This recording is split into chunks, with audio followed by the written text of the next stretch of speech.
อนฮนมาถึงเท้าลูกเขยตื่นปกกันละกลุ่มท่ามือวันอ่ำจันเปิ้นเย้าเสียงเก้าย้ำลึกปังตึกแต่คนคิดกนน้อนหนกตกตื่นด้วยหอกจุ้มข่าวผู้ใดหอกใจปกมาค่ะออ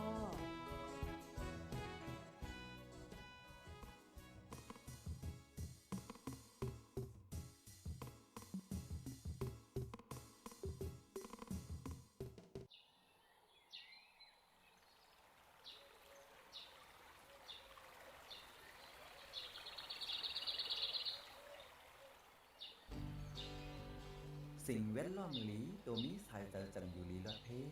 อย่าแทบไม่เผาป่าตาไล่ล้มมัดเสือกัดเย็นตาให้ไล่ลัดเพเขียนสภาวะพร้อมกันปลุกต้นไม่นำน้ำตา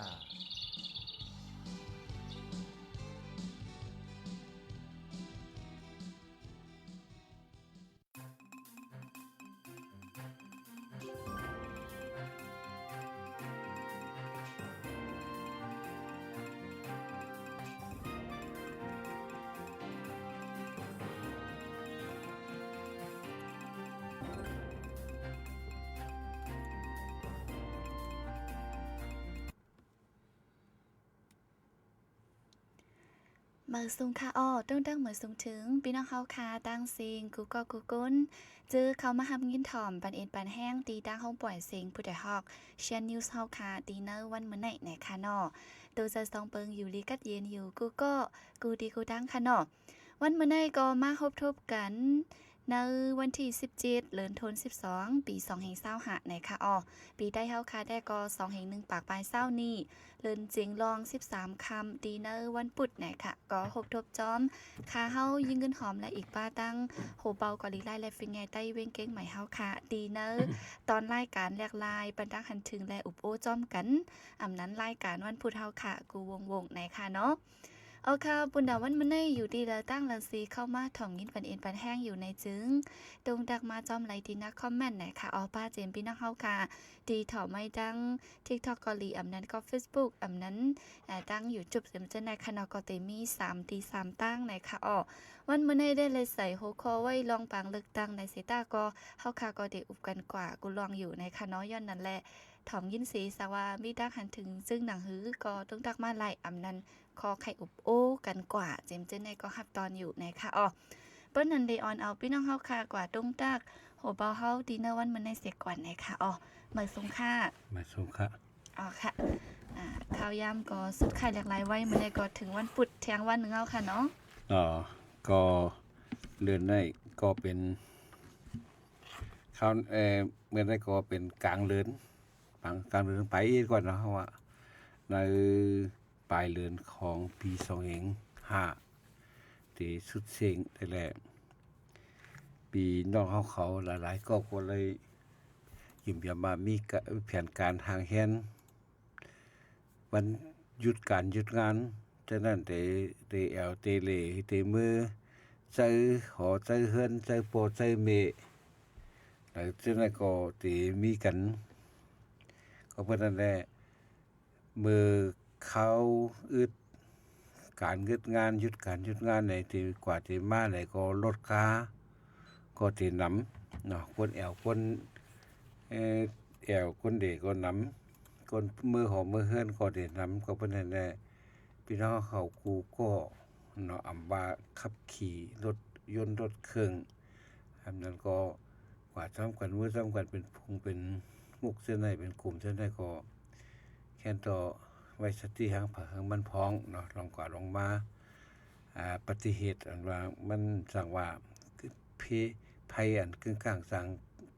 เกิดเป็นว่าอะไรก็ง่ายๆก้อยนั่นมือรถมือการหนำมือเส้นตังมีเส้นเดียวได้หิมกันกว่าหิมกันมาซะไหนก็เพิ่นนั่นแหละเฮาใจอยากใจยาวมีสติมีวิริยะกุมกำแก้มตู่แคมใส่แหละวนสอนนับข้าวทางบางพวกบางหลายนะครับก็จำเป็น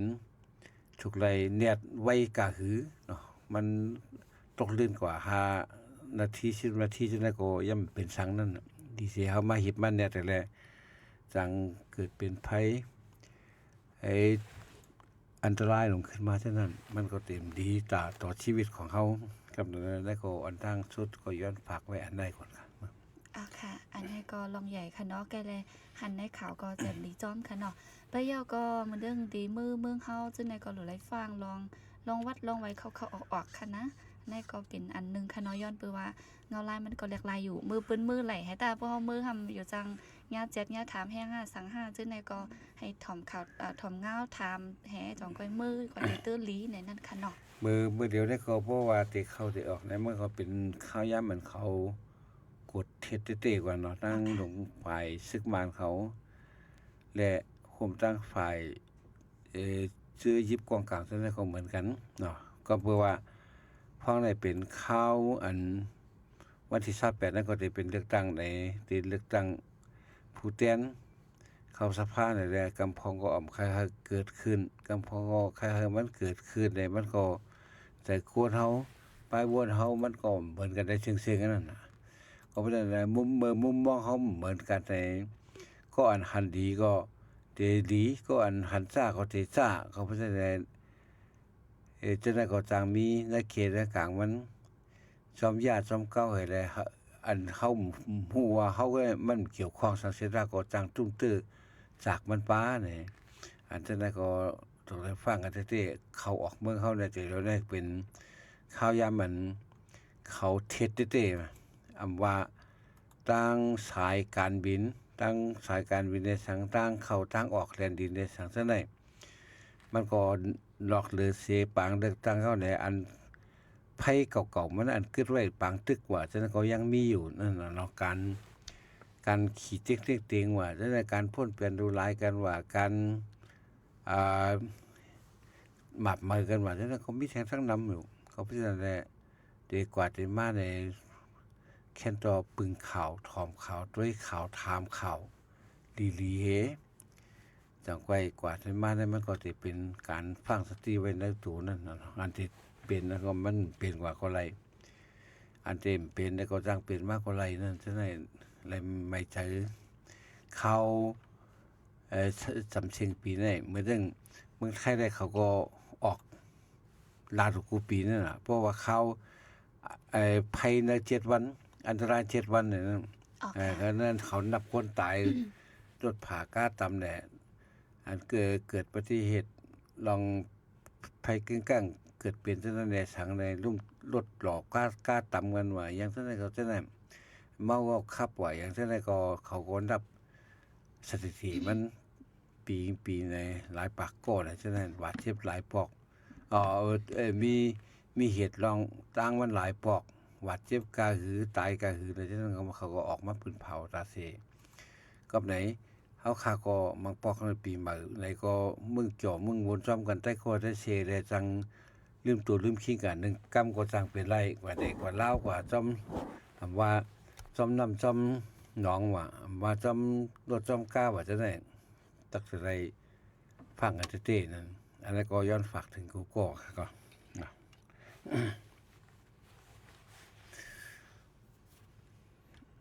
ค่ะลองก่อนลองมาไหนค่ะเนาะว่ากว่าที่จำที่ไกลค่ะเนาะเนื้อเมืองนอกเมืองเจียมเจ้าไหนค่ะก็เดี๋ยวไล่ฟังหลายอันหลายลองเหมือนกันไหนค่ะเนาะเหมือนเจิ้งนาง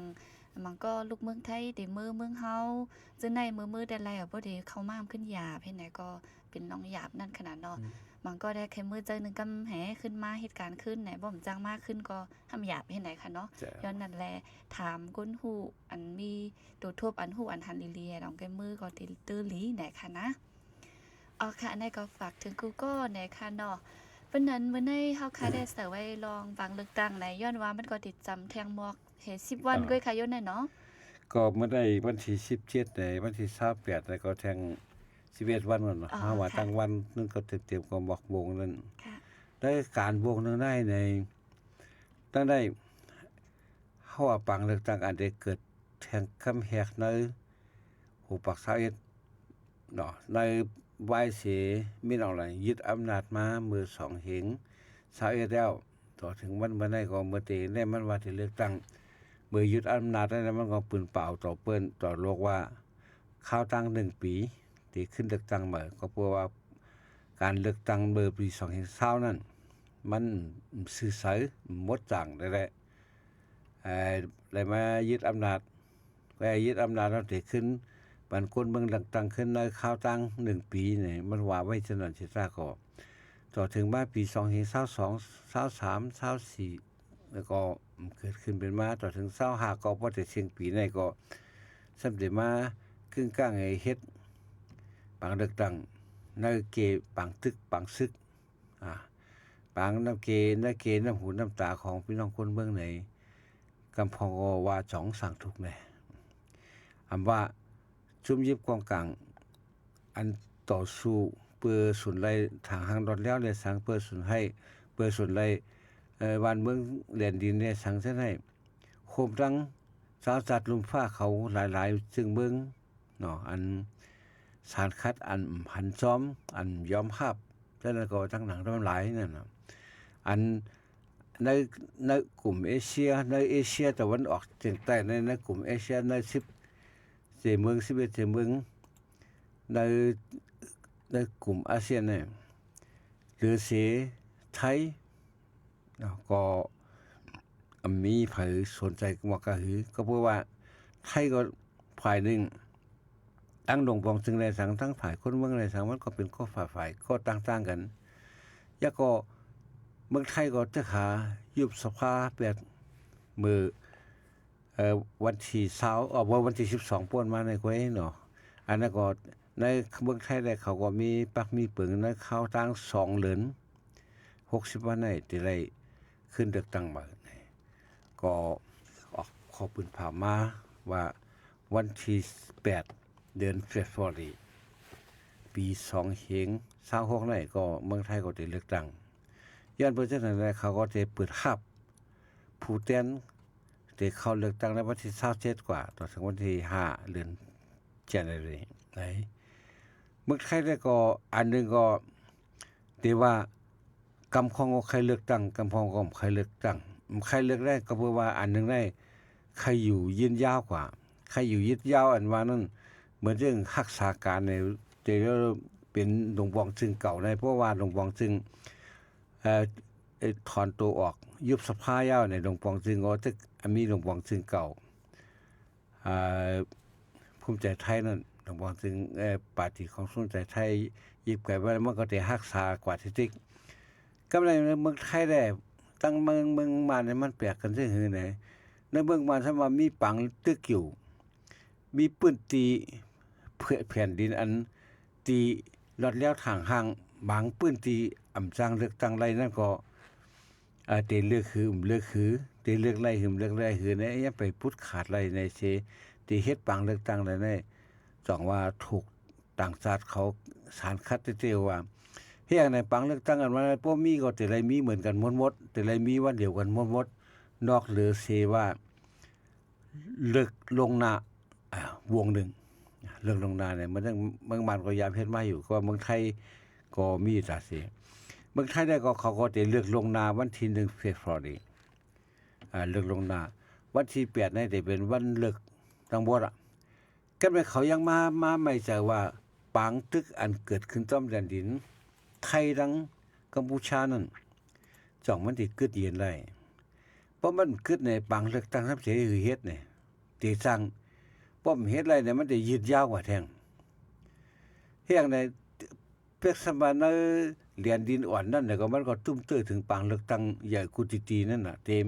เพราะว่าปางเลือกตั้งที่เหรียญดินนั่นในพื้นที่อันเกิดเป็นซึ่งน่ะเลือกไรแล้วก็อันต่างที่ก็เต็มเลือกไรนั่นน่ะมันเหมือนเมืองมานั่นน่ะเมืองมาเนี่ยที่ขีนเฮ็ดปอกนึงได้ปอกที่ในเฮ็ดได้ปอก1ปอก2ปอก3มันนั้นเพราะปางเลือกตั้งในมันมีเมืองไหลมันมีตีไหลว่าเฮ็ดเป็น 2-3 ปอกนะดอกเลยสิว่าเลือกลงนาอันว่า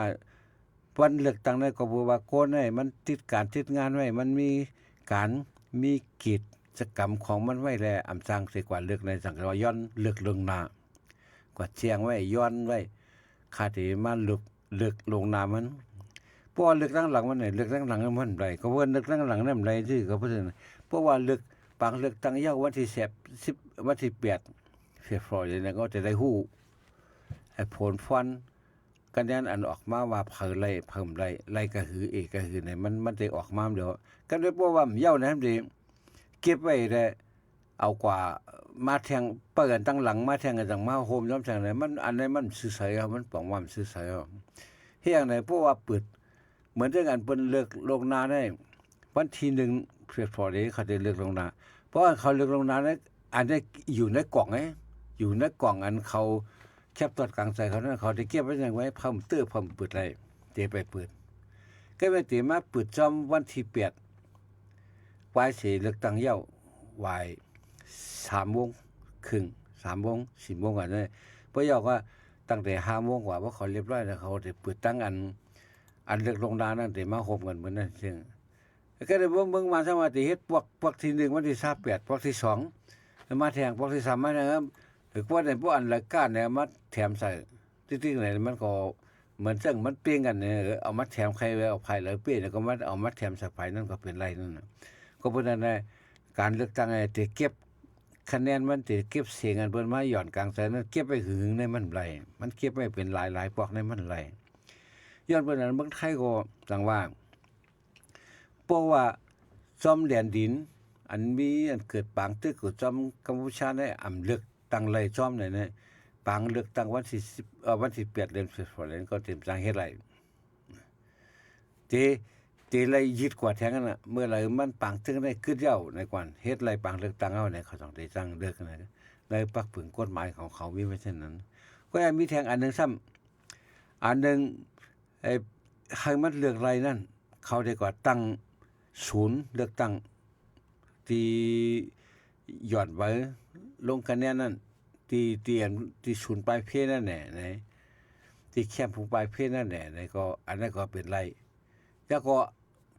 อำเลือกป้วนแทงกวนไปมือซึกในกึดเยนะกวนนะอันนั้นเพราะฉะนั้นมันฮู้หมดแล้วค่อยกามฮู้หมดอะไรก็กฎหมายของไทยมันมีว่าเต็มป้วนไรเต็มยึดยาวเดินแล้วว่าแทงป้วน1เดือนอ๋อค่ะเปิดมีมากมายก็ในอันนี้เป็นเพราะมีกฎหมายจังไหนมันก็จะได้เฮ็ดซ้ำกฎหมายเพราะอัน1ไล่2ไล่3เนี่ยมันก็มีเพราะ3ไล่ได้ก็แลในเพิ่นก็จะมีนั่นก็เพราะมาในซ้ำมีนั่นไล่พวก1ไล่พวก2ไล่3พวก3แล้วก็4แรงกว่าเนี่ยเขามีว่าพวก4ไล่เท่5ก็หาเนี่ยมันก็ได้มาจังได๋แทนที่การเป็นแทงอันนึงก็บ่เฮามาวนด้วยไหนคนเมืองใครเลือกคนเมืองใครเลือกเนี่ยอันนี้คำฮู้คนเมืองได้ฮู้ว่าก็อันฮู้ได้อันเข้าใจอันว่วนจอมอันทัดสางเจ้ามาแล้วอันเฮ็ดเจ้าเนี่ยมีจุ่มตรงถึงการเมืองจุ่มยิบกองกลางอันจังได๋อันมีน้ำตอนพรดีอันเขาว่วนได้สอนได้นับได้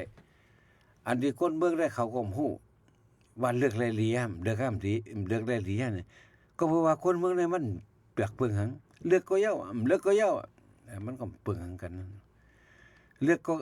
ฮู้ว่าเป้เนี่ยก็ฮู้ว่าเป็นเขานั้นเลือกก็ฮู้ว่าเป็นเขานั้น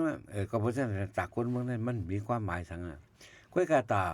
จุ่มยิบกองกลางในตาจุ่มปาฏิการเมืองหลายๆจุ่มเนี่ยตาตรงวงนอกเมืองต่างชาติต่างเจ้าคือต่างชื่อชาติซึ่งเขาสัมพันธ์ซึ่งคือเนี่ยเขาสำตุ้ยลองออกมาถูกจอมปึง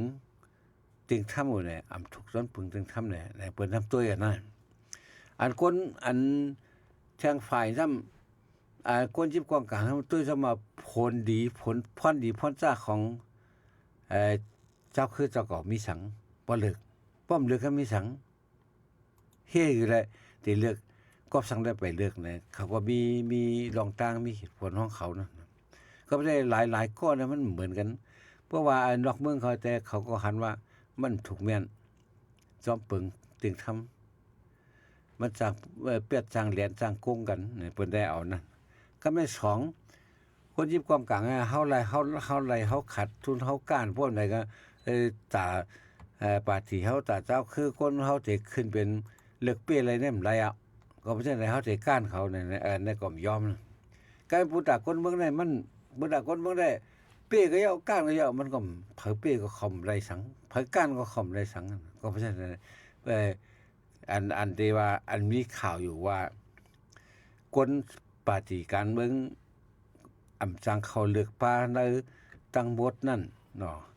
เลสังถูกแค่ข้ามไว้แล้วปันเขาเลือกตั้งฉะนั้นเลสังยาก็ทางอันก็อันชุมยิบกองกลางเขามาตีเอาผู้เตี้ยนว่าใครเลือกตั้งอย่าไปกว่าลงเลือกตั้งว่าจะไปกันนะอันนั้นเลสังฉะนั้นเขาบอกว่าฉะนั้นเขาหันเด้อ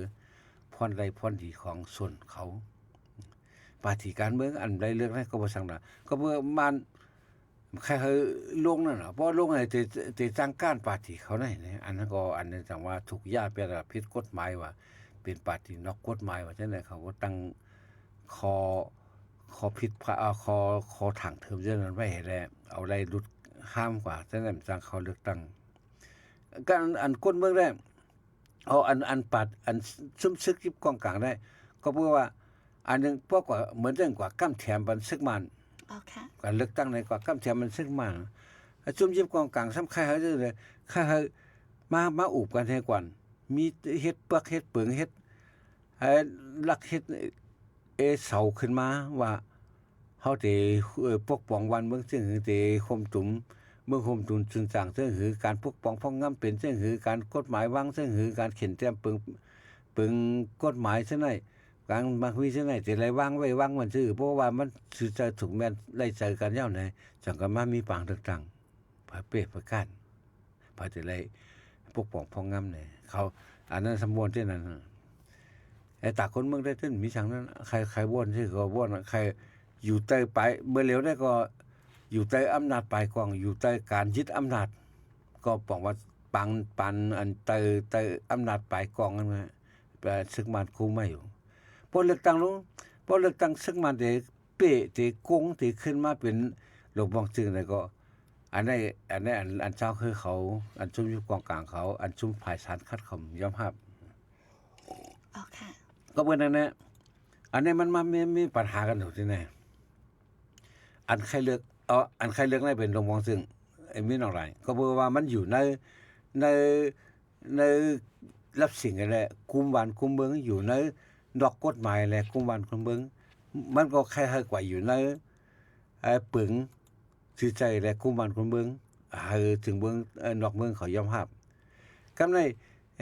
ซุมยิบกองกลางว่าซุมภายสารคัดซ้ำหันดีคือมันได้เป็นคนดีมันได้มาซ้ำมาเลือกตั้งมาขินเลือกตั้งอะไรมันก็จะได้เป้เพราะฉะนั้นมันเป้มันก็จะได้คุมบ้านคุมเมืองกว่าแต่ในอันผลนำตอนพรจ้าอันชุมยิบกองกลางเขาหันปฏิเจ้าคือเขาหันแล้วก็ได้ประมาณจากนั้นก็ได้สั่งว่ามันมาสารคัดก่อนที่นั่นน่ะย้ายมาซ่อมยากันอันก็ซ่อมบีบอันซ่อมบีบปฏิซ่อมบีบให้คนเมืองเลือกตั้งซ่อมให้เปิดปางเฮ็ดปันเลือกตั้งซ่อมเต็กเตียงให้เหมือนเรื่องว่าอีหยังที่เราเปิดปันตีพื้นที่เลือกตั้งไว้อย่างนั้นน่ะกำไรพวกมันการเลือกตั้งเนี่ยมันลดแล้วเท่านั้นมันก็พอก็คู่ว่าซึกมันติเป้นั่นก็แล้วอ๋อค่ะแล้วก็เพราะฉะนั้นเขาจะคำยอมรับนั่นก็เพราะฉะนั้นแหละคู่ว่าซึกมันติเป้เนี่ยยอมรับซึกมันก็นั่นคือติเป้นั่นมันก็จะได้คัดสาเหตุนั่นน่ะแต่คัดสาเหตุว่าอันที่มีลายวอกลายกงกันแน่นกันเอาซื่อนั่นแหละอันนั้นแท้เข้าไปว้าวก่อนนั่นก็มันก็สิมีลายของมันนั่นก็เพราะฉะนั้นก็บ่มาแตกกันทั้งไทยไทยซ้ำเติมใครสำควรบ้านก็เมืองใครเลือกซื่อก็บ่ว่าหลวงปองซึ่งได้มีใครคนบ้านคนเมืองมักมีหลีเปลี่ยนแกดขี้เฮกังบ้านคนเมืองไหลสร้างชีวิตโจปานบ้านคนเมืองไหลหลีขึ้นมาเฮ็ดให้เขาของเขาหมักเขาต้องนำแปลงคืนกาคืนเนาะเฮ็ดให้ทำลายไรเงินทำลายเหรียญทำแห่งงานทำแห่งกาแห่งการเฮ็ดการทำไรฉะนั้นควรเบิ่งได้เพราะฉะนั้นก็คาแล้วหลวงปองซึ่งเฮ็ดวันพรดีวันคนเมืองไรนี่ก็ใครเลือกตั้งมาใครเลือกตั้งหาผู้นำอันดีๆขึ้นมาก็เป็นผู้นำปาฏิการเมืองของเมืองไทยนี่ก็มันก็มีอยู่หลายจุดปานอันเป็นหลวงปองซึ่งมาคือเยอะๆจังนั้นก็มันก็เป็นพ่องหลงอันลูกตีนั่นเองกว่าเขาจ้อมกว่าโม่จ้อมกว่าโฮมจ้อมหรือที่มันก็เป็นพ่องหลงอันคือหลายจุดหลายปานของหลวงปองซึ่งมา ยาก็เฮ็ดให้วันเมืองขึ้นใหญ่ฉะนั้นก็ว่าเป็นลายเก่าลายเหลวยาก็ทั้งอันก็มีเงามืดเงาอำนาจคุมขี่ไว้เหนือปึงลองถางหางรอนแล้วซะได้ปึงเหนือปึงลองกฎหมายว่าปึงเต็งทำซะได้ให้แลปฏิการเมืองเขาหนังกันเนาะเจ้ฮู้ลองกันนั่นน่ะคนเมืองได้ก็บ่ฮู้ก็ค่อยกับคนเมืองบ่ฮู้สิตาของคนเมืองได้มันก็มีการเข้าถึงในการต้องดึงการปกป้องการบ้านเมืองว่าการคุติจีและคนเมืองก็เล็ดเซลเดือสิทั้งเฮานั่นเล็ดเซลและมีรองทางห่างพอมีรองทางห่างก็มีทางเล็ดเซลขึ้นบ่มีรองทางห่างก็ถูกถูกงำถูกเต็กเตียงไว้อะไรมันก็มีทางเล็ดทางเซลขึ้นก็เป็นในเมืองไทยในคนเมืองได้ใครเลือกตั้งก็กะหลวงปองจึงซ้ำใครยึดยาวใครยึดไว้มันก็อันตึกกันตั้งกัมพูชาเนี่ยมันก็ใจว่าก้อมกาแลนดินก้อมกาเปียงสังเงินคุยนั่นก้อมกาป่วนเปลี่ยนแดนดินกันแล้วเปียงสังเงินคุยใจมันก็มีทั้งสแกมเมอร์ว่าเนาะคอลเซ็นเตอร์ว่าจะไหนกว่าอยู่ในเมืองเขมรเนี่ยเฮ็ดเป็นที่ปักหลักปักเสาและสร้างขึ้นมาแล้วก็มันก็เป็นพรใดพรดีปันกัมพูชา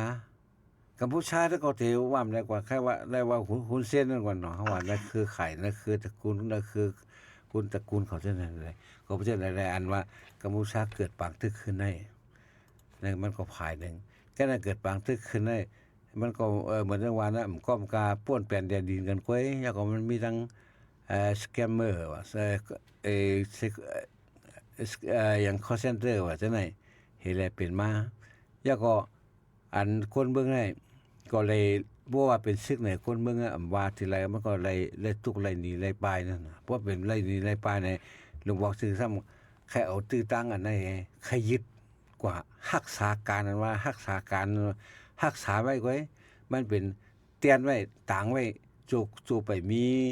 จอมพ่องลงมาขึ้นมานั่นอะไรก็มันก็ยืดยาวกว่าอะไรหยิบกลับไว้ไหนใช้เงินของหลวงปองซึ่งใช้งบของหลวงปองซึ่งเหตุอะไรมีใช้อำนาจของหลวงปองซึ่งเหตุการณ์กว่าอะไรก็เพราะฉะนั้นแหละอันการใครเลือกตั้งเมืองไหนแหละตั้งเมืองมานั้นมันปึงกันนั่นอ่านมันก่อนเนาะว่าส่วนผลน้ำตอนพรดีมันก็ปึงกันอาจจะได้หลายว่าอันฝ่ายสารคัดเนี่ยอันฝ่ายปฏิการเมืองกำพองใครเลือกตั้งได้หลายนั้นมันต้องเกิดขึ้นอ๋อค่ะเพิ่นนั้นมันเรื่องหนังตั้งเมืองไทยย่ำเหลียวค่ะเนาะอันเป็นปัญหาจ้อมแดนดินได้ตัวเหลียวเงาลายเป็นหือแววค่ะเนาะปัญหาจ้อมแดนดินได้มันก็เมื่อเหลียวได้ซึกอันว่านั้นมันก็เกิดขึ้นได้ง่ายก็คิดหยาบในมือเสียผู้คนเพราะมันเสียว่าอยู่ที่ว่าเอ็นแห้งแล้วก็เรียนเมืองต่อเมืองว่ามันมีเหลือเสเปก้านเนี่ยมันยังมีหน้ามีตาแทงนั่นน่ะมีอู่เงาแทงเหยียบย่ำอู่เงากันแน่ป้นเปลี่ยนอู่เงากันแน่แล้วฉะนั้นเขาบ่ใช่นะเมื่อก้นเก่าตายก็ก้นมาตักสิตายไหนมันก็เอาขึ้นนั่นเมื่อยึดแดนดินเก่ากว่าก็ยึดแดนดินเมื่อขึ้นเนี่ยมันก็เป็นจังนั้นแหละต่อวันเมื่อไหนๆกันพวกมาแตกกันในเมืองกัมพูชาเนี่ยใครเอาลองได้แหละ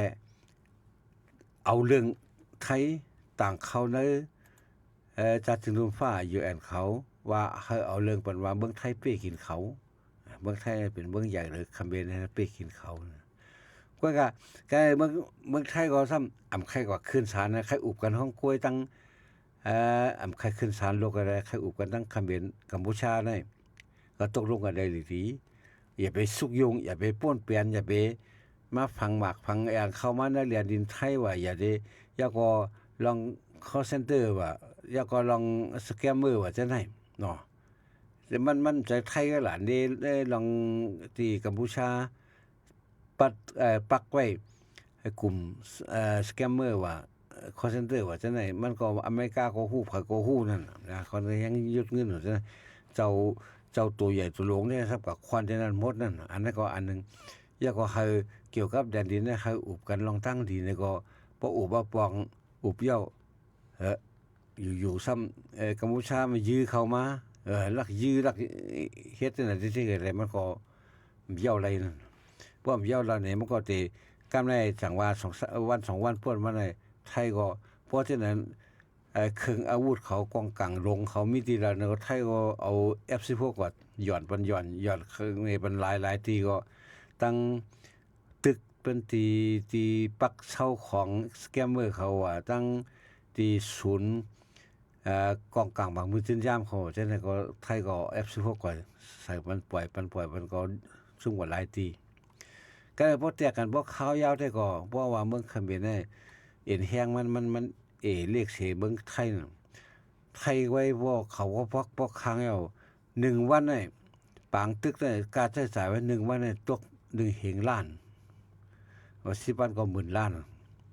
แต่ว่าในสอนได้เอาด้วยกาหมากกายังกาคนหวัดเจ็บกายยุดกายากายของคุณลองๆได้ใน1วันใน1เหงล้านก็เลยพอเหมือนจังเฮาตัวเหมือนจังรัสเซียทั้งยูเครนนั่นน่ะตึกกันมา3ปี4ปีเนี่ยบ่ได้เซ็งนี่หรอกอันไทยทั้งกัมพูชาเนี่ยก็เขาว่าลาออกว่าไทยว่า1วันตก1เหงล้าน1เหงวันล้านเหงล้านบาทก่อนเนาะว่าไทยก็เพราะว่าเหมือนจังอเมริกาว่ายุโรปเขาว่าซอยโคสยูเครนเขาจังนั้นที่เสียงว่าก็คือรัสเซียทำตึก 2-3 ปีมาเนี่ยที่เสียงว่าก็คือในจังนั้นมันก็สังว่าเฮ็ดคือปักเข้าเตาแป้งขึ้นมากูลองมันก็ตุ้มตื้อกันว่าตั้งโลกกันเพราะว่าการใช้สายมันก็เที่ยงเวทีตีก็มันก็เหมือนจังยัดสู่แล้วเนาะเพราะฝ่ายนักก็ฝ่ายก็ได้เว้าขึ้นอ๋อค่ะโยก็เลยหันมาเจอในข่าวซึ่งในบางตีเตรียมไว้ค่ะเนาะว่าอันในบางตึกกันนั่นเหมือนเจิงคือกองกลางอันภายกัมพูชาเขาใจแน่เหมือนเดิมมันปลาคือกองกลางเมืองแขมันก็ว่าเมืองแขจอยเขาเฮ็ดไหนขนาดเนาะอันในเรื่องหันถึงมันก็มีทั้ง2อย่างนั่นอ๋อค่ะ1ได้จอยตั้งซื้ออันนี้เหมือนจังเขาพวกก้าไม่ขายกันนั่นล่ะในอันในกลางกันบ่ซื้อในอันในปันศูนย์น่ะในตอนน่ะแม้อันนี้มันก็จะมีบ่ก็เพื่อว่าเครื่องอาวุธว่ากูมักเสียมักลงที่ไหนเปลือกมันกว่าปอกมันนั่นว่าตกกะละในก็อันเขายื้ออันเขาใช้ที่ไหนยาก็เพิ่นก็ทัดคู่ไลว่าเครื่องที่ไหนมักที่ไหนลูกตั้งเลยมาเนี่ยเพราะว่าของเขมันก็จะมีของเขชื่อของเขตัวลิของเขเพราะว่าของรัสเซียของอย่างก็มันก็กูอันน่ะในที่เป็นการเขากดสอบกันได้ง่ายๆเว้ยก็เพราะฉะนั้นเขก็ไม่ถึงไม่ได้เขาจอยมาโอ้อันนี้เขาซื้อมาจิมือไปเป็น10บ่น่ะหลายปีเขาก็ว่าอำเกี่ยวตั้งอันกำไหนเนี่ยอันนี้การเล่กันการเถียงกันมันก็ธรรมดาก็เพราะฉะนั้นวันมื้อนี้ไทยในกำพองก็คนเมืองไทยว่าเนาะกำพองหันเขหลีกำพองก็หันเบิ่งตะวันตกหลีในเขาก็มี2ภาคนั่นน่ะกำรู้สึกมาได้เหมือนจังเขก็อื่นเอานั่นน่ะว่าการมักมีว่าการป้ายมักมีกูลองๆใช่ไหนก็เพราะฉะนั้นได้มันก็ไทยก็มันก็เป็น2ภาคไว้นั่นน่ะกำพองก็เขาอยู่จำเขกำพองเขาเป็นคือเขเขาไปเจอสายเขเขาจำเขกำพองก็เป็นขี้ฝรั่งเหมือนจังเขาใต้เขาว่ากันนั่นว่าคือเขาได้เหยียบขี้ไทยเขาได้เหยียบขี้ม้าเนี่ยเขาก็มันก็เหมือนจังนั้นอันนั้นก็เขาก็มีของเขาคุยกันเนี่ยมันเป็นความกลางหลายให้ก่อนเนาะเป็นความกลางหลายไว้เฮาว่าความอันเตๆในเขาก็เอาที่หลักฐานนั้นมานะเขจอยในเขนั่นน่ะเพราะว่าเขาเขก็ว่าเขาได้จอยมือปังตึกกันเขาเลยมาได้ปันเขาไว้เขาซื้อเจ็บมื้อหลายพุ่นเนาะเจ็บมื้อหลายปีพุ่นมาเขาก็มันก็เกตัวซั่นก็อันนั้นพอถึงศาลถึงลุ่มไม้เต้พอถึงเป็นเรื่องเป็นราวกันมาเต้ๆแล้วมันก็จะเป็นทางเรื่องอ๋อค่ะอันนี้ก็เป็นดังเมืองไทยค่ะน้องเงาลายการวัดการเมืองการซื้อค่ะเพราะนั้นเฮาค่ะขึ้นกว่าด้วยลองปังลึกตังที่เฮาค่ะอบกันมาเมื่อไกลค่ะเนาะพี่น้องเฮาค่ะมันก็ติฮู้ไว้อยู่ก้วยกายิ่งเงินหอมก็ติขึ้นเมลัด แทงกำนึงค่ะเนาะว่าปังเลือกตั้งมันก็มี3ตอนกำนึง2 3ค่ะเนาะหนึ่งในไหนเมืองใต้ในอันดีจัดเฮ็ดตอนนึงวันที่28เดือนในค่ะเนาะเมืองใต้ในติป้า12จีเว้งนะคะติเป็นเว้งปังละปินยาค่ะเนาะยาก็โหป้งหนองเขียวเกียงตุงตาคิเล็กดนตรีน้ำจางหมู่เจเมืองสัตว์ลาเซียวล่างคือเนี่ยค่ะในได้ติป้าเนื้อเหลือนในค่ะเนาะตั้งหมดในเมืองใต้ก็ดีมี12จีเว้งค่ะเพราะว่าตอน2แต่ก็เมืองใต้ติป้า17จีเว้งค่ะปอดออก8จีเว้งปอดจาน7จีเว้งแล้วก็ปอดห้อง2จีเว้งค่ะเนาะเนื่องนั้นสำเร็จเป็นจีเว้งอยู่งานแล้วก็สีแสงกัดล่อเมืองขากเมืองเป้งเมืองผากนะคะลอกจอกตังยานจีเว้งเมืองใหญ่จีเว้งกุนเหงแล้วก็เมืองตนเมืองย่องเมืองยางค่ะเนาะแล้วก็จีเว้งเมืองปั่นจีเว้งหมอกใหม่จีเว้งเมืองกึ่งไล่ๆค่ะอันนี้ค่ะบอกว่าได้ก็ตอน2ได้ก็ตีนำอิน17เว้งนั่นค่ะเนาะอันในมังดีเงาไล่มันก็เหมือนกันค่ะเนาะเหมือนพี่น้องเฮาค่ะลัดมามังดีก็มีรองเด็กเต็งเสริมไล่5เจอในมังดีก็เหมือนดังปอดลาซิลเจอในก็ซึ่งมันก็คัดเจอให้ซึกเกากลางจอยป้านั่นค่ะเนาะให้หนังฮือดีจังจัดปังเลือกตั้ง5เจอไหนค่ะเนาะแล้วก็มีเงาไล่เจอไหนค่ะบ่ได้มาด้วยตั้งบนหมดแต่ปังเลือกตั้งอันได้เฮ็ดตอนนึงในตั้งมือห่มตุ่มมานปัดปืนได้ก็ตีเป็นตีมีปากปลาย2จีเว้งค่ะเนาะป้อมาแทงตอน2หำตีมี1ปากจีเว้งค่ะอันกึดลืมป้ามาซื่อนั่นก็ติเฮ็ดเนตอน3ไหนค่ะเนาะในได้ก็ซึ่งมันปืนเผาไว้หนังในค่ะเหมือนจึงปาร์ตี้อันดีเขาลงเลือกตั้งในตั้งหมดในมี57ไหนค่ะใน57นั่นไหนตา6ปาร์ตี้ได้ก็มีส่วนเลือกไล่โตเมืองมันปัดปืนค่ะเนาะและอันกึดเหลือแทง51แต่ก็ตีเขาเลือกไล่เนอเติ้งแบบนั้นก็จีเมืองกุ้ยเนี่ยค่ะเนาะมันก็ติมีกุฏิจังนั้นค่ะในก็อยู่ดีซึกมันปืดเผาไว้หนังไหนเนี่ยค่ะก็เบิ่งนั่นแหละเมืองใต้เฮาคาในเนื้อเหลือในมังเว้งก็ติป้ามังเว้งก็ติป้านั่นค่ะเนาะค่ะได้มันดีถึงทางลองแปลกเปื้อนกันเนาะแล้วแตกต่างกันทั้งเหมือนเบิ่งปืนค่ะเบิ่งปืนได้พันเบี้ยเลือกตั้งหลายวันเลือกตั้งหลายปอกในวันเฮาเลือกตั้งเอาเลือกวันเดียวกันปอกเดียวกันเหี่ยวเฮียงพอหลายพอกหลายวันไหนมันสั่งในตู้ในกล่องอันเก็บไว้หย่อนกลางใส่นั่นมันสั่งเหลือมามันสั่งย่อมอะไรนั่นก็บ่ใช่นั่นแหละอันเหมือนจังอันหย่อนกว่าอันสตอดกว่านั้นมันจังกว่านับขึ้นได้รู้อันนี้เป็นของเก่าอันนี้เป็นไว้เก่าตอดนั่นแหละก็เพราะว่ามันมีในไว้นั้นไว้ย้อนเพิ่นนั่นแหละเพิ่นอันที่นอกเมืองคำแถมอันเปิ้นพันดีจอมเปิ้นย่อมหาพ้องในอันใด1ก็เปิ้นมามีหลายตีมีหลายปอกมีหลายวันจังได๋มันดียุ่งกว่ามันได้เปลืองมันก็เป็น2อันที่จุ่มยิบกว่ากามใครกว่านั่นก็ใครคนเบิ่งก็ตอดจะใครผู้เตี้ยนั่นกว่าลงเข้าเลือกตั้งจอมนั่นน่ะอันไหนก็ได้มาทำอันมาทำใครปาร์ตี้อันที่เป้เขานั่นที่ลงใครปาร์ตี้อันสร้างเถียงเขาอันกัดแขดหรือเขาใช่นั้นอะไรมาเขาทำได้ทำแกดเขแทงอันนึงอันนั้นจุ่มยิบกว่ากลางแกดเขอันนึงอันจุ่มซึ่งมาทำแกดเขอันนึงก็ในกวนเมืองได้ตั้งอันใครเลือกก็ดีใครเลือกก็ดีมันเหมือนกันก็ยากคนเลือกก็ไล่สังเลือกก็มันก็ไล่สังก็อันเตเรื่องของเรื่องได้มันอันมามีปังอันเนี้ยมันไหลยาตั้งหยาบผืนในคนเมืองเพราะว่ามีปังเลือกตั้งในคนเมืองยา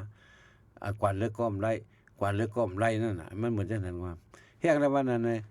คนเมืองไล่สังกันว่าปังเลือกตั้งได้เลือกก็เผอเป้ก็คนเมืองก็เหมือนเก่าไว้คนเมืองก็เป็นคนเมืองไว้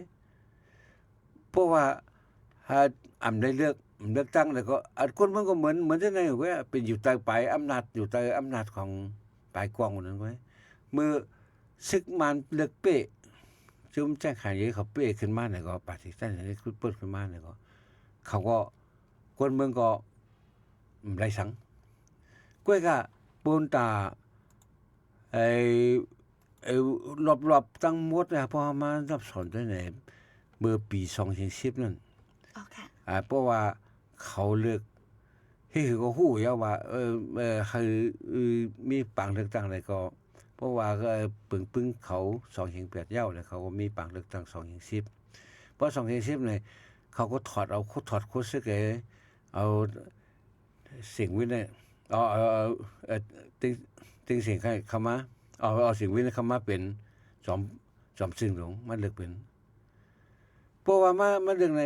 ก็ได้มันก็เพราะว่าอยู่ในปักเผืองครับนะอยู่ในปักเผืองกฎหมายของหลวงปองซึ่งอันถูกต้องจอมปึงดิโมคราซีปึงทางรถแล้วในข้าวเพราะว่าจังนั้นมันจะได้อยู่ในข้าวตั้ง5ปีไว้เพราะ5ปีได้ขึ้นเลือกหมดถึงว่า2เฮง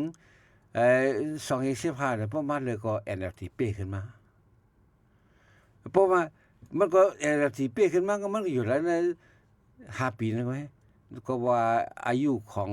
สุขภการพองมันมี5ปีไว้เนี่ยเปียกซ้ำเขาเป็นดิโมคราซีไปเขาเป็นฝ่ายดิโมคราซีก็ยาวเฮ็ดให้คนเมืองมักมีหลีเปลี่ยนในตั้งปานสิ่งวินเป็น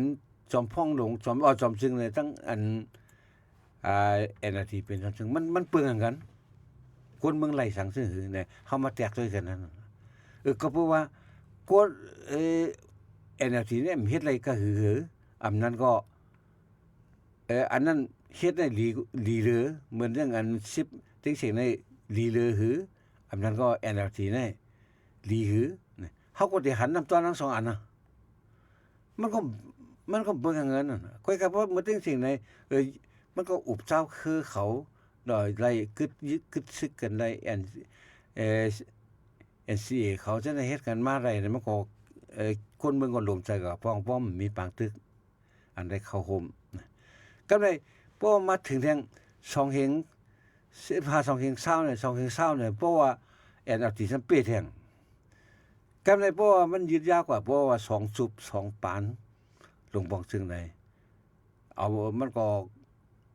สั่นควันกันครับนะอันหลวงปองซึกมานะพอปล่อยจังได๋ก็ถึงแนมแล้วจังได๋เขาได้เฮียงใหญ่ขึ้นมาเขาได้ยังมาจังได๋ก็เขาได้ม่วนเมปึ้ง2เฮง8แล้วก็ได้มาแค้นเอาเรื่องเอาจังพิษเขาบอกที่1เล่มมือปี2เฮง15ในมันก็กะหือนั่นมันก็ปึ้งกันดังตึงสิ่งปานจอมซึ่งตึงสิ่งก็ยังอุบง่ายเลยง่ายสินั่นค่ะอุบเพราะว่าเอาซึกว่าต่อซึกเลยซึกอันเป็นลงปองซึ่งดิโมคราซีนั้นตั้งซึกอันใช้ดิโมคราซีอันเอาอำนาจนั้นคนเมืองยังอุบต่ออันซึกอันเป็นดิโมคราซีนั้นง่ายเลยสิคนเมืองอุบซึกอันใช้ดิโมคราซีก็เพราะอยู่ในดิโมคราซีมันมีปักมีปึงมีกฎมีเพราะอยู่ในลงปองซึ่งคือเฮาว่าอยู่ในอันปักปึงดิโมคราซีนี่กว่าเพราะว่ามันเลยเข้าว่าเนื้อตรงดิโมคราซีเนี่ยที่มาเกะไขปึงซึ่งเมืองไหนอย่างเช่นนั้นมันก็แทงกำหนึ่งก็การตากคนเมืองไหนมันการอยู่ดีกินดีการถางข้างกว่ามาเฮ็ดสร้างยังง่ายสิอันอยู่ใต้ปลายกวางเขารับสิ่งพืชๆจังนั้นแต่เดี๋ยวได้อยู่ในใต้เงารับสิ่งใต้ปลายกวางใต้อำนาจมีกฎมีหมายมีกฎหมายก็ไม่อันพวกเมื่อว่าซึกเว้งก็ถึงสิ่งเป็นจอมซึ่งอันนั้นเป็นซึกก็อยู่ใต้ซึกก็ค่อยอยู่ในใต้กฎเป็นมีกฎหมายคนเมืองก็ที่เฮ็ดสังก็เขาเฮ็ดไรหรือเฮ็ดค่ายหรือคนเมืองไรเหมือนจังแต่เหลียวซ้ำเฮ็ดค่ายไรก็บ่จังได๋บ่ตาคนเมืองเลยบ่ตาคนเมืองว่า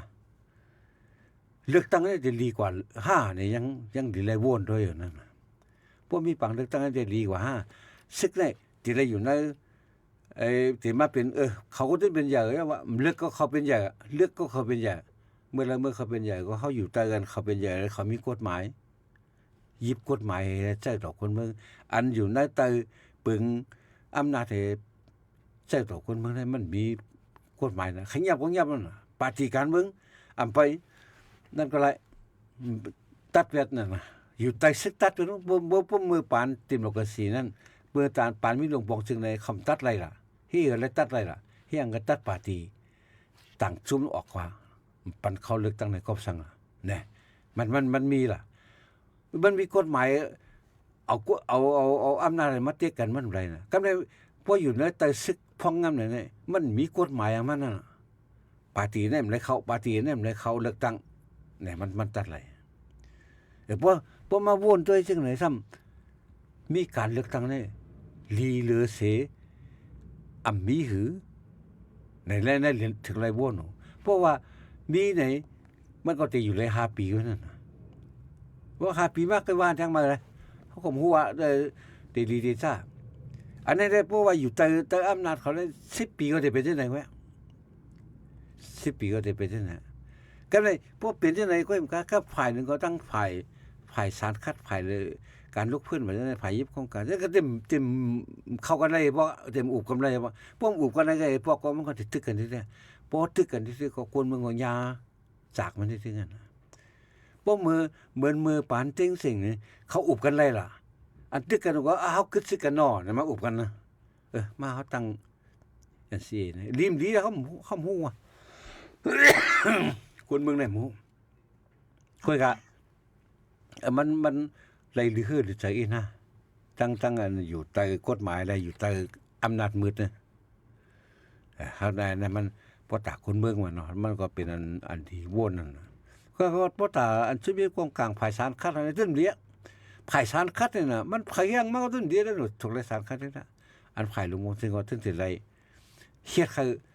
เขาที่นั่นเอ็นแห้งยุบย่อมเฮ็ดเขาป้ามาเฮ็ดเขาดุดตื้อว่าในภายลุงมงซึ่งก็จะคิดได้ซื่อ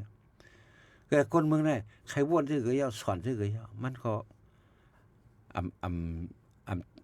กว่าเนี่ยแตกได้ทั้งภายลูกเพื่อนได้กว่าแตกได้ทั้งภายลุงมงซึ่งคนเมืองได้ตึ้งเป็นเหยื่อได้เป็นสากนะเอาค่ะก็มือไกลไล่ลัดกว่าค่ะเนาะพี่น้องค่ะตุ้งตักมาจ้อมว่าได้เฮาได้แต่ได้ยื้อเอาวันเอาเมืองได้ก้อนขอในฟันเอาฟันเยาๆการจะจ่ายมันเสียงน้ำหนานะคะเพราะเขามีเงินได้เป็นมิวเอาค่ะยก็พี่น้องเฮาค่ะถามมาเหมือนจึงว่าป้อเฮาอยู่เมืองเฮาก็มีไว้ต่างเมืองรู้จ่องเฮาเขาเลิกใช้แคบกลางจะไล่นั่นค่ะปว่าอันมาได้เอามาของติมาเฮ็ดพาสปอร์ตไว้เป็นทางการฉะนั้นได้พอมีพาสปอร์ตเฮาพอมีอย่างเฮาฉะนั้นมันถูกต้องไงมันก็ไล่เลือกไล่อยู่เมืองไทยก็เลือกไล่หนักกว่าเราติดต่อทางพออยู่เชียงใหม่ก็ติดต่อทางกรุงสุลเขาแล้วก็ถามทางอันไผอย่างเช่นนั้นก็ไล่อยู่ก็พอเป็นตั้งหันถึงส่วนตัวค่าได้ค่าหันถึงว่าคนเมืองถูกไล่เลือกอยู่เมื่อเขาเฮ็ดกว่าอันสารคัดก็ย่อมสารคัดก็ย่ออันนั้นได้ห้อมเป้เขาย่อเลือกอย่างน้อยก็เขาคู่ว่ามือ วนตัวมือเลือกตั้งกับตั้งสุดนั่นเนาะปาร์ตี้โหเสือได้ถูกบทแปดพอถูกบทแปดในจังเขาจังมากขึ้นวนกันมาสร้างก่อตั้งปาร์ตี้เสือเผือกขึ้นมาพอเสือเผือกขึ้นมาเนี่ยเพราะว่าในมืออันปาร์ตี้โหเสือถูกปดแล้วนั่นป้อมมีเผยเลือกไหนเขาก็มีพ้องแจ้นของใต้เฮามีตัวแจ้นของใต้เฮาเขาก็อยู่ในสภาอะไรป้อมมีตัวแจ้นของเฮาเนี่ยก็เฮาก็สร้างเอาเผยมาเป็นศพเป็นเสียงเป็นปากเป็นเสียงเป็นเฮาไรอย่าว่าเป็นปากโก้เฮาไร1โก้ก็ยังดีนั่นน่ะยังเป็นที่ปึงใส่ใต้เฮาไรใครฮู้ว่ามันซ้อมมันอยู่ในชันร้อยอ่อนมันอยู่ที่ตาบลอยอ่อนเสตาเขาเย้ามันก็ยังเป็นตีจุกไหลยืนไหลตาส่วนหน้าพองอยู่พอเฮาตัวฟันดีว่าป้องเฮาที่สารคัดอันนั้นน่ะจ่องมันใจเรื่องอันถูกลิสารคัดเนี่ยยาก็สารคัดเฮาจะก็ไล่สังเนี่ยมันก็มีทางนั้นเฮาก็จะไล่เฮ็ดซ้ำอันเฮาเอาการเชื่อจัดมันก็ใจการเชื่อจัดเนี่ยมันก็มีเฮ็ดอะไรน้ำตอนน้ำพรไอ้น้ำตอนมันป้อเฮ็ดแล้วมันมีน้ำตอนมันก็มันก็มีความหมายทางนั้นก็บ่ใช่อันเฮาเลือกว่านั้น1เฮาพ้องเดืออะไร2เฮาเลือกเมื่อเฮาเลือกน่ะก็อย่างน้อยก็พอเฮาเลือกอะไรผู้แทนของเฮาก็เป็นใต้นี่ก็ยังดีนะเฮามีที่ตึงปังที่เพราะว่าเป็นใต้เฮาเป็นผู้แทนนี่ก็อันเจ้าอำนาจเขาอันซึกเขาจังได๋ก็สิได้เก่งกูพวกนั้นเก่งใจพวกนั้นเนาะมาว่าเขาฮู้ว่าเขาใครป้อเขายับๆได้ก็ เขาก็ยังเก่งอะไรอยู่ก็กะตาเตโป้ที่เตยับนั่นเขาก็ต้องมีกฎหมายนั่นเพราะอยู่ในปึงดิโมคราซีเขาหมายถึงว่าพอเลือกตั้งเนี่ยมันก็อยู่ในปึงดิโมคราซีนั่นน่ะแต่4ก็ยาวก็มันอยู่ในปึงมันเนี่ยแต่เฮ็ดสังก็มันก็ง่ายเหมือนจังได้รับสิ่งนั้นเนาะอยู่ใต้อำนาจก็เพราะฉะนั้นแหละเพราะว่าอยู่ในเมืองเกาะก็ติดต่อกงสุลเลือกตั้งก็ก็เลือกตั้งลงนาเขาต้องมีหัวนะท่านก็ได้เพราะว่าตัวเนี่ยติดตามด้วยข่าวเงาและติดตามด้วยสอบถามด้วยกงสุลกว่าดีกงดีพ้องตังซึ่งเขาลุงพ้องตังซึ่งเขาเกาหลีเขาสถานทูตเขาที่กรุงเทพในเกาหลีเนี่ยเพราะว่ามีชื่อต่างอะไรเลือกตั้งในเกาหลีนั่นเขาก็เลยเขาก็กว่าเสียหายทั้งแล้วก็เขาเลือกเขาก็เป็นเลือกเขาเป็นก็เขาพอเลือกในเขาจังไรเพราะอะไรไอ้ผู้เตี้ยเขาก้อเนี่ยก็อยู่ในสภาเนี่ยก็ยังมีปากมีเสียงเป็นเฮาอยู่เมื่อเขาเฮ็ดเรารู้เพราะเขาเฮ็ดแต่เขาย้อนเลือกเขาตั้งของกล้วยเนี่ยมันก็จังเฮ็ดนั่นอันนี้ถูกเลยบนสอนด้วยว่าอันชุมยิบกองกลางเขาสารคัดได้ปาฏิเขาสารคัดได้อันนั้นเป็นเรื่องของเขานั่นน่ะก็เพื่อเขาได้คำพันพรดีพุ่นตาโตเขามีพรดีแต่คนเมืองได้เฮ็ดคือก็ยากว่าอยู่นะรับสิ่งของเขามีพรดีอยู่นะนั่นมีพรดีใช่จ้าก็เมื่อเขามีสสเขาก็แล้วเขาผู้แทนเขาก็ยังดีค่ะอันนี้ได้ก็เอามาเตียงนึงและให้พี่น้องเขาวนด้วยค่ะเนาะสังว่าเลือกตั้งมันสิเป็นมีไรพองป้อมเลือกตั้งรู้ดีเป็นจังหือพองในค่ะเนาะอำใจว่ามาตึกซ้นว่าลีกว่าอะไรกว่าได้เต็มใจค่ะนะให้บ่น้องก้อยให้บ่น้องถูกดีซื้อป่องใจผิดค่ะเนาะค่ะเฮาคำเลยปันแฮงซึ่งมันใช่ค่ะแล้วก็ไรสารคัดชุมยิบกองกลางเขาเฮาลาเลยว่ากวนอันส่วนเฮาในเฮาสิไล่สังล่ะเฮาจอมกลชุมยิบกองกลางในชุมกองกลางก็ช่วยเทียงทางเพิ่นแกดเคบันเท่าไหร่เฮาจอมกลซึกมาซึกมาก็แกดเคยังปันเท่าไหร่ก้อยกะเขากดถูกแล้วตัวรถพวกเฮาพังแกดเคบันเท่าไหร่เนี่ยว่าชุมยิบกองกลางเนี่ยว่าจุ่มลงบองจึงเนี่ยมาเนี่ยเฮาก็บ่ได้ไปมาเมืองไทยหรอกพร้อมช่วยเพิ่มแกดเคบันเท่าไหร่ค่ะในก็เกี่ยวเลยหลายอันหลายรองเลยค่ะเนาะวันนั้นปุ่นดามื้อในเด้ข้าวยำเฮาค่ะเตรียมก่อยยอค่ะซื้อทำมาก็มีก็แลเอาอุบกว่าจ้อมกันเหี่ยวไหนค่ะเนาะหมังซื้อแต่ก็มาถอมมาเย็นๆค่ะเนาะเหมือนว่าค่ะพี่น้องเฮาค่ะก็แลบตีไปถอมให้สุดเนี่ยค่ะบางวันก็ว่าเขาเฮาเลือกตั้งลงนามื้อวันที่10หรือในเยาค่ะที่กุ้งสุนเก้งใหม่เนี่ยเขาวันนี้เขาตกข่าวเขาตกมื้อใน17แล้วค่ะพี่น้องค่ะเราก็บอกว่าวันนั้นวันนั้นต้องได้เรื่องอะไรว่าวันที่8และ28นะ28ค่ะเนาะ28แต่ฮู้ค่ะแล้วโยวันนั้นวันลงนาดอกเมืองนั่นลงนาไงอ๋อค่ะรอบ2นั่นน่ะบ่เขามีรอบ2แล้วก็เรื่องนานรอบ2แต่งั้นค่ะยินจมกันเนาะดีอันป่องขาวขึ้นว่าไหนขึ้นค่ะค่ะวันนั้นเพิ่นน่ะมื้อในมีหนังในนะคะเนาะกำก็ได้มีมารายการแทงอันนึงค่ะเนาะเฮาค่ะได้ก็ได้กึดหรือไว้ที่ในก็ได้กึดแทงอยู่วงติมาดิคือเถียงวันค่ะนะ24ก็ก้อยมาอุกกันแทงสั่งว่าพี่น้องเฮาค่ะค่ะสั่งว่าพี่น้องเฮาค่ะซึ่งไปตั้นเลยลัดมา5อำนั้นก็ลัดไปตั้นหันจารี5ซึ่งในค่ะเนาะก้อยมาทบกันแทงดีเนอวงติมาไหนค่ะพี่น้องเฮาค่ะเกี่ยวเลยปังเลือกตั้งไรสังการวานการเมืองในเมืองเฮาเกาหลีนอกเมืองเกาหลีค่ะเนาะอุบไลกูตอนกูอันไหนค่ะโอเคเพราะนั้นลื่นสุดจ่องดีใครมีเขาก็ฝากถึงพี่น้องปันแห้งถอมนี้นะคะซึ่งหือพองก็เหมือนเรื่องว่ามันก็ได้ลื่นสุดก็เฮาคาก็ยอดให้พี่น้องเฮาคาอะไรกว่ามารถไฟมีตั้งชิบตั้งใหม่ตั้งใครทั้งเปลี่ยนสั่งให้แลกว่าง่ายมาหลวมใจเนาะการกว่ากันได้ก็คุมมารัดจังไหนเป็นพรช่วยซบพรปากนะที่ถ้าก็มันก็เหลืออะไรตั้งเบาบางของเฮาไรนั่นเพราะการเบาบางของเฮาเนี่ยว่าพระราหลวงเป็นเจ้าปันพรเฮาก็เฮ็ดกังวันเฮาก็ไรนั่นน่ะเพราะเฮาว่ารอบครอบเฮ็ดกังแกดเคมีสติมีวิริยะของเฮาตัวเฮาไหนเฮาก็สั่งผ่าไรกุฏิไผว่าเพว่าจังนั้นมันมีกันแล้วก็มันฮู้เฮาก็สั่งผ่าไรญาไรกุฏิก็บ่นั่นแหละก่อนที่ถึงปีใหม่ได้ก็ยอดฝากถึงพี่น้องค่ะก็เหลมือเฮิรนมือใจมือเหลมือใจเฮิรนก็หลีวันหยุดในก็ เดี๋ยวมื้อลาวก็แอวก็ลาวแล้วก็จอมน้ำจอมหนองได้สังจอมห้วยจอมลอยได้สังแต่ก็ให้วนดีๆสอนดีๆนับดีๆให้กวาดรถมาดีค่ะกินส้มบัดซุงเอาค่ะก็เหมือนว่าค่ะน้องยินส้มเข้าใจถึงพี่น้องเฮาค่ะกูก็ดีถ่อมยินว่าข้าวตั้งจำนึงจะมองไหนค่ะเนาะปุ่นดามื้อในค่ะซื้อตรงตักอุบโอมาและสังอำนั้นจะไล่จอยเช่และมาถ่อมปันแห้งตั้ง3ที่3ตั้งก็ขอบใจค่ะจองไว้ขึ้นมาทุบกันแท่งวงหน้าไหนค่ะนะกำ12มองก็ติมีทั้งรายการแห่งการยิ่งแต่ลองเพ่งเป้งไหนค่ะนอนลองวัดลองไว้ลองอยู่เศร้าพี่น้องเฮาค่ะตั้งเมืองซึ่งไทยเจ้าไหนค่ะเนาะเดี๋ยวเป็นเรื่องสั่งอันว่านั่นก็ปอโตตันมาถ่อมมาดองมาถามอุปโอจอมไหลเหมือนกันค่ะปุนดายิ่งเงินหอมและอีกป้าตั้งรายการวันพุธตั้งของป้าเฮาค่ะอุปโอกันวันมื้อในก็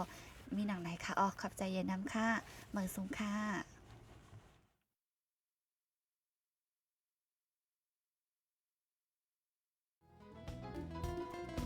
ผู้ดยหอกคันปากพาวฝากดังตู้เสียงโหใจกวนมือSHAN Radio